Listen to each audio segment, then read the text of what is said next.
Hey everyone, what's going on? It's Waseem here from the channel Handsome Smiles. Thank you for joining me on another video. Today we're going to be looking at a oud oil, and this one is called Bhutanagu. It's from the house of Ensar oud.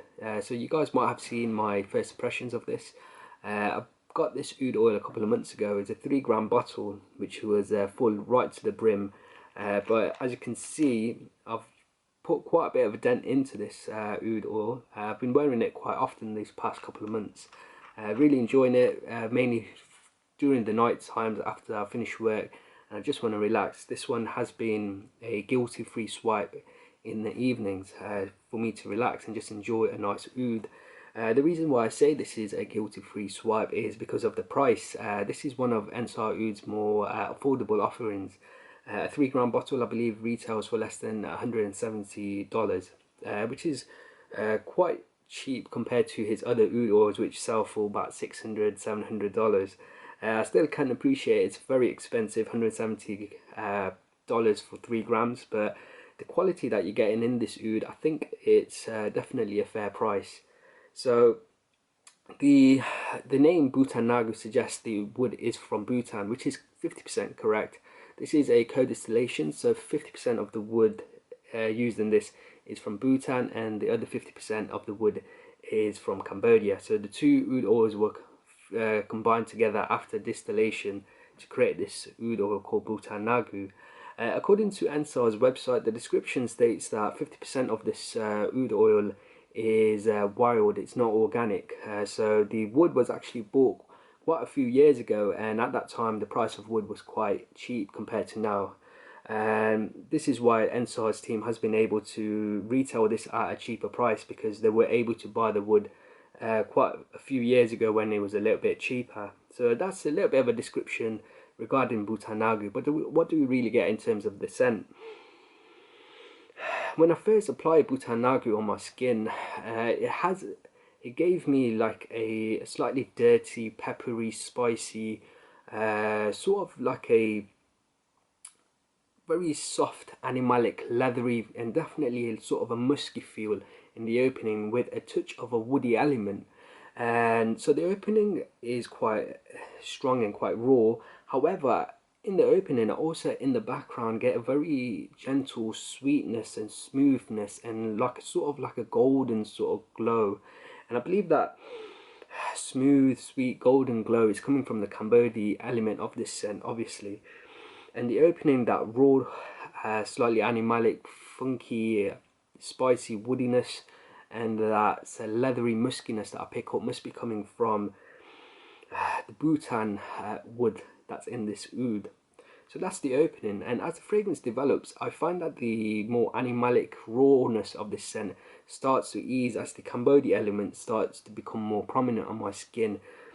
In the heart, the scent has this very gorgeous, almost very smooth muskiness in its feel. It's slightly powdery, and the Cambodia element of this becomes a little bit more sweeter. So I definitely pick up a much more sweeter, I wouldn't say fruitier, it has a, I wouldn't even call it a sort of caramel sweetness, but it has a warm golden sweetness in the heart. And as the fragrance dries down, I start picking up this very lovely peppery orange peel sort of scent with just a touch of this peppery woodiness in the background. So it does develop quite massively from the opening to the dry down. The opening is a little bit more funkier and a little bit more raw. As the fragrance develops, it becomes much more smoother and a lot more pleasing, I believe. And the dry down, even though it has a lot of sweetness, there is a little tinge of the opening where you pick up the muskiness and that spicy woody accord, pepperiness. It sort of, for me, it sort of smells like a chai, a tea, like a spiced tea with some woody elements and a touch of funkiness and a little bit of leather. That's the sort of vibe that I get in the dry down. For me, whenever I wear this oud oil, the colour of this is fantastic, by the way. It's got this golden, almost cloudy sort of colour. When I do apply this oud, especially in the evenings when I wear it, it sort of gives me like a very relaxing, meditative, sort of a calming sort of feel. And there's elements of this oud that I really enjoy and really crave. It's got a touch of funk and it's got a touch of like sweetness, and they combine so well together. And honestly, for scent alone, I could buy 2 or 3 bottles of this because I could see myself wearing this daily. But where this oud really let me down was its performance. For me, as soon as I apply this on my skin, it feels quite soft straight away. The first hour to 2 hours is definitely noticeable, but after the 2 hour mark, it sits very much close to the skin, which for me is a little bit of a disappointment because I like my ouds to be quite strong and I like to be able to detect them and have a good scent cloud. In terms of longevity, this oud lasts on your skin around 4 hours, maybe 5, touching 5 if you're lucky in the right conditions. I've been wearing it at home and I've been getting around 4 to 5 hours. And for me, because it stops projecting strongly after the first couple of hours, I find that the performance for me is really lacking. So yeah, in terms of scent itself, I think it's very beautiful. It combines good elements of funkiness and sweetness, and there's a lot of character in here. And for the price, I think this is an oud oil which is definitely worth the price. It's got that quality for the price. However, the performance for me really lets it down. And another thing I want to point out is when I first bought Bhutanagu, I found that the Bhutan qualities of this oud were a lot more prominent. So I got a lot more animalic, a lot more leathery, musky and slightly dirty woody accords in the opening, and more throughout the scent when I first bought it.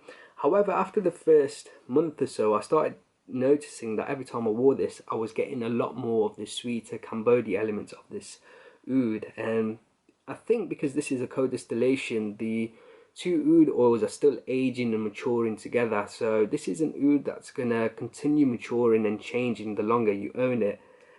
Because there's two oud oils fused together, it's always constantly going to change. And for me, the Cambodia elements of this oud, it became more prominent compared to the Bhutan aspect, and that was a little bit more disappointing for me as well. I would have preferred the more raw animalic funkiness to be more present throughout, and I would have liked that one to be the winner, but it looked like the sweeter, nicer qualities, I guess, became a little bit more prominent. So that was my review of Bhutanagu from Ensar oud. Final overall rating, I'm going to give it a score of 6 out of 10. It would have got higher had it performed a bit better on my skin, but for the price that you're paying, the quality is definitely there.